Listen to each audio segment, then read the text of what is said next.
S.H.I.E.L.D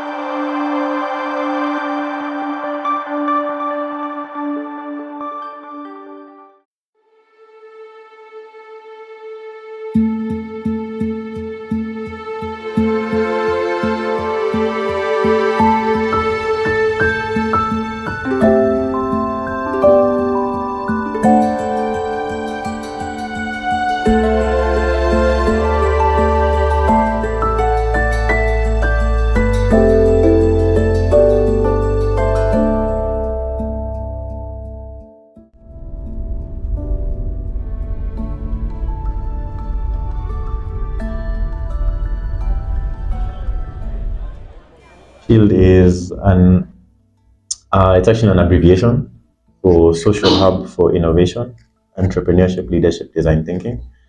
Ours is to provide, Westlands, local better facilities, training programs in underserved communities, right? So yeah, that's what we do. So that's S.H.I.E.L.D.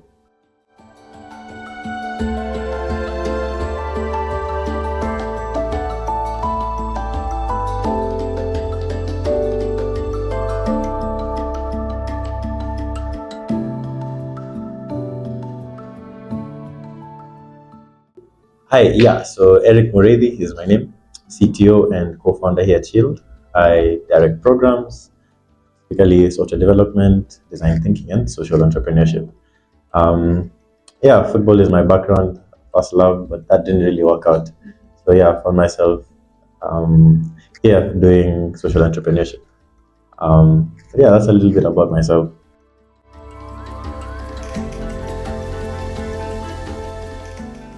So we actually use and leverage technology to create solutions. So we are equipping these young people with the skills that they need to tap into gig and freelance economy, which is actually such a big opportunity in this digital revolution. So we are equipping them with the skills that will give them opportunities to create not only opportunities for themselves, income generating opportunities, but we are envisioning a situation where they come back to the community, uplift the ones who are left behind, or who haven't had access to the same opportunities, and to just move forward and really help to realize the vision of sustainable social impact in this space. I believe the only way we can actually achieve this is through technology and digital innovations. Our goal is to there's a lot of discussion around digital superhighway, and connecting underserved people in underserved communities to 21st century opportunities within the within social development, artificial intelligence, cybersecurity.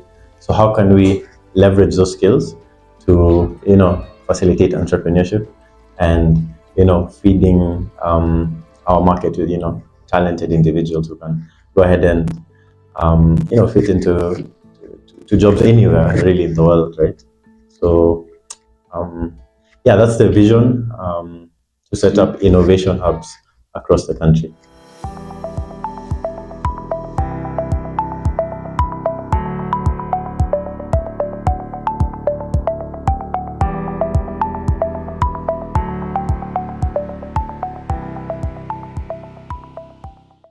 In a nutshell, my name is Ian Onami.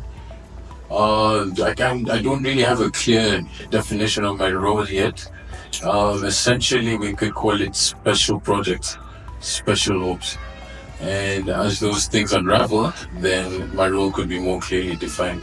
Ideally, the idea is to try scale up the vision that Eric had. And yeah, so that's what I do. From a strategic perspective, we identified a gap in that the digital highway isn't a new thing, but then the government is implementing it, but there's gaps in the implementation. For instance, they're great at providing the infrastructure. Where the problems lie is with the curriculum, with the implementation of that curriculum, empowering trainers and students alike. It's quite stagnated. So ideally, in a broad sense, we're attempting to use their infrastructure and enhance the vision of a digital highway.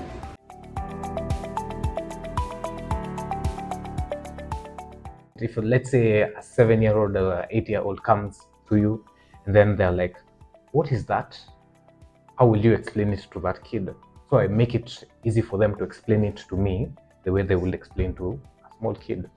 So it's gotten me to understand on how to make things simple for guys and make simple for guys to explain things to other people. That's an impact on me. And from them, I think they get to understand that as much as you feel like you understand something, you can even know and understand it, and you can do it on your own. But when you're in front of people, you start checking, you start second guessing yourself. For them, I think they get to understand that it's okay to not know, it's okay to get there and forget something. I can ask my peers about this and that. That's what I get to understand is the impact that it's getting from them. Undeserved communities, there's a key linkage with vocational learning in that you don't have the leisure to have years and years of education, right? So these vocational courses are short, skill-based, and get you employed faster than your traditional university 4-year degree, for instance. You get the skills rather quickly, probably in 10 months. Then you could either work for yourself, given the unemployment conditions, or you could seek jobs elsewhere. Whereas a lot of people who graduate locally end up unemployed. So they have the degree, but they don't have an opportunity because they don't have the vocational skills, more theory. So the vocational element and undeserved communities helps bridge that gap in that they could get skills that are applicable to the current labor market demands. And for those reasons, it acts as an equalizer. Exactly. Yeah. Yeah, so what we did in Kakamega is we ran a 2-week design thinking workshop. Basically, we trained people how to take an idea from a concept from ideation to prototyping to launching and actually, pitching it, right? So yeah, we worked with a children's home there, Waweza Foundation, and we trained about 40 teenagers in design thinking. That was the first program that we did. And then later on that year, that was last year around February, later on in the year around August, we did a pilot web development program that ran for 1 month virtually for people within Kibera and Nairobi. So we started with about, I think, 30. And yeah, took them through web development, and we saw like, look, we can actually merge the web development program with design thinking, and that's how we iterated on our value proposition, which is our 3 capstone programs: software development, design thinking, and social entrepreneurship. So yeah, so we have the technical skills, we train people in technical skills, but our goal is to have those technical skills as foundations for launching tech-enabled solutions.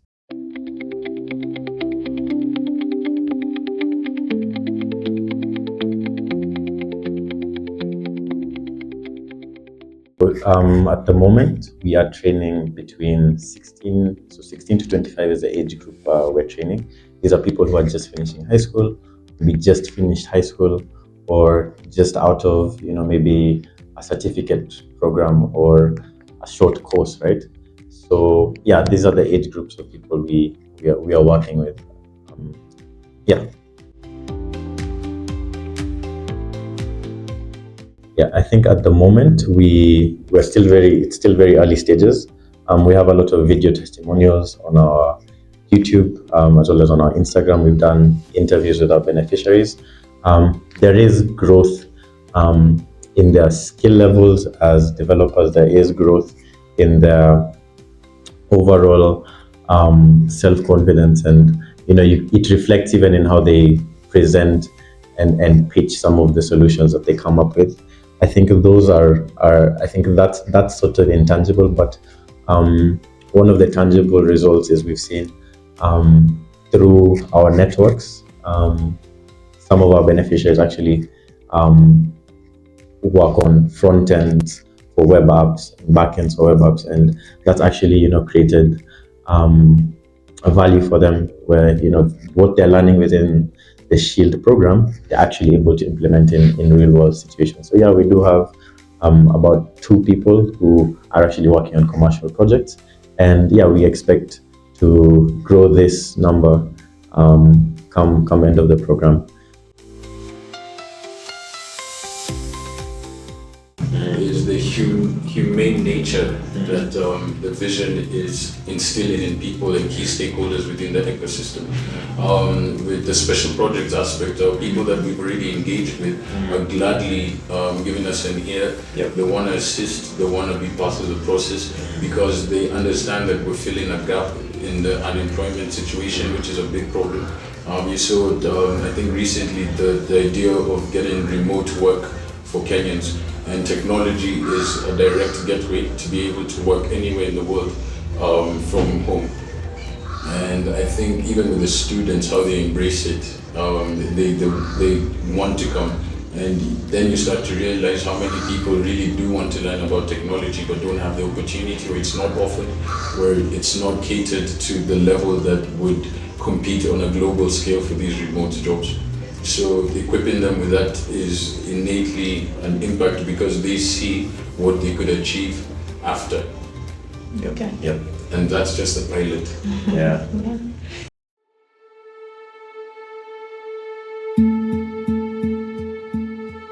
mean, currently, I would believe the greatest obstacle would be a lot of stakeholders want an impact assessment. In that, if can you prove that this course will actually reduce unemployment, and when they do this course, can it be like accredited as a course that can actually lead to changes on a skill-based level? And I think that's another thing that we're considering, given that the short stints of the pilots, we're trying to incorporate a lot of impact assessment to prove that they're much better after the course. From a program's perspective, I think we work with very vulnerable youth, and yeah, sometimes situations at home are not the best. People come from really tricky family situations. So we see, as much as we're providing technical skills, there's also an element where we have to stand up for, we have to be there for these people, socially, and just sort of instill, beyond upskilling them in tech, but also instill like things like self-confidence, things like belief in them, in their abilities. And that's one of the things we're working on, just seeing how we can boost our value proposition by incorporating elements to the program that make it more holistic. So how can we incorporate like mental health counselors, maybe to speak to these guys? How can we incorporate like career coaching and counseling, right? So yeah, from a program's perspective, we work with very different people from very diverse backgrounds. So it's just supporting them holistically. Every challenge presents such a huge opportunity, and the challenge of inclusion and equity, especially in digital transformation, has to be solved by really thinking about, okay, so what problems have we faced over the years? We've seen the problems that we faced. We've seen how children and youth from underserved communities have not had access to the same opportunities that their counterparts have. Counterparts who have been able to travel abroad and have exposure and very great opportunities. But how can we bring those opportunities to youth from underserved communities, and how can they be a part of the solutions that will uplift their communities? And we don't have to depend on someone from a different country, or we can create the solutions ourselves. I really believe that this S.H.I.E.L.D, that the programming and the vision that S.H.I.E.L.D has will actually contribute to addressing this gap, and really pushing for digital inclusion in this digital transformation, and really making sure that everyone gets a seat at the table. It doesn't matter if you come from an underserved community. It doesn't matter if your background kind of excluded you from opportunities. You deserve a seat at the table, and no one gets left behind. We all move forward together, build our nation, and create opportunities, especially for those who have historically been excluded from opportunities.